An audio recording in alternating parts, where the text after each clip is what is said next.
তুমি কি জানো আমরা প্রতিদিন চিনি খাচ্ছি চা, ফুচকা বা বিভিন্ন রকম ড্রিঙ্কে আমাদেরকে কি ক্ষতি করছে? সেটা আমাদের শরীরে একই রকম প্রভাব ফেলে যখন কেউ কোকেন খায়। হ্যাঁ, তুমি ঠিকই শুনছো। কোকেন খাওয়ার সময় ব্রেনের মধ্যে যে লাইটিং তৈরি হয়, সায়েন্টিস্টরা দেখছে চিনি খেলে একই লাইটিং তৈরি হয়। এই ভিডিওটা খুবই গুরুত্বপূর্ণ যদি তুমি বেশি চিনি কনজিউম করো। আর আমি যে পয়েন্টগুলি উল্লেখ করব সেগুলো তুমি প্রথমবার শুনছো, আর সবচাইতে ইম্পর্টেন্ট হচ্ছে লাস্ট পয়েন্টটা। তাই সম্পূর্ণ ভিডিওটি দেখো। চিনি খেলে আমাদের ব্রেনের মধ্যে ডোপামিন নামক একটা হরমোন নিঃসরণ হয়। বৈজ্ঞানিকরা একটা পরীক্ষা করেছিল। এমআরআই স্ক্যানে দেখেছে যখন একটা ব্যক্তি চিনি খায়, যে নিউরন পাথ তৈরি করে, কোনো একটা ব্যক্তি যখন কোকেন খায়, অর্থাৎ কোকেন অ্যাডিক্টেড ব্যক্তিদেরও একই নিউরন পাথ তৈরি হয়ে থাকে। আর একটা অবাক করা গবেষণা, যেখানে একটা ইঁদুরকে এক জায়গায় কোকেন দিয়েছে এবং অন্য একটা জায়গায় চিনি দিয়েছে। ইঁদুরটা কি খায় বা কি খেয়েছিল, তোমার কি কোনো ধারণা আছে? কোকেন যদি একবার খায়, ইঁদুরটা চিনি তার 10 টাইম বেশি খেয়েছে। কেন?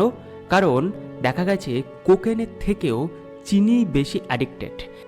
এবং আমাদের ব্রেন বলে চিনি আরও ভালো, কারণ চিনি দ্রুত প্লেজার দেয়, আমাদেরকে আনন্দ দেয়, কিন্তু এটা লং টার্মে ক্ষতি করে। চিনি হলো সাইলেন্ট পয়জন। তৃতীয় point, the most important point, আমরা উন্নত কেন? কারণ আমাদের মস্তিষ্কের জন্য। আর চিনি খেলে আমাদের স্মৃতিশক্তি অনেক কমে যায়। বলে 50%-এর ওপর চিনি খেলে স্মৃতিশক্তি কমে যায়। স্মৃতিশক্তি আমাদেরকে মেমোরিকে ডাউন করে দেয়, আমাদের ফোকাসকে রিডিউস করে দেয়, আমাদের ডিপ্রেশন, এনজাইটি, অর্থাৎ আমরা আমাদের নিয়ে নেগেটিভ চিন্তাভাবনাকে বাড়িয়ে দিই চিনি খাওয়ার ফলে, এবং আমাদের অ্যালজাইম রিস্ক অনেক বেড়ে যায়। আর কেন? কারণ চিনি খেলে আমাদের BDNF প্রোটিন কমিয়ে দেয় ব্রেনের মধ্যে, আর এই প্রবলেমগুলো সৃষ্টি হয়।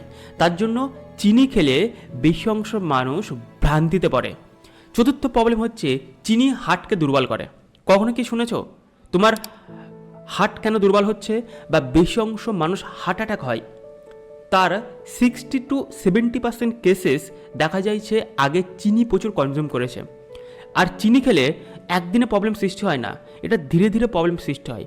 ঠিক যেমন কোনো ডাক্তার কোনো রোগীকে ওষুধ দিচ্ছে, তাকে প্রত্যেক দিন 2বার করে খেতে বলছে ওষুধটা।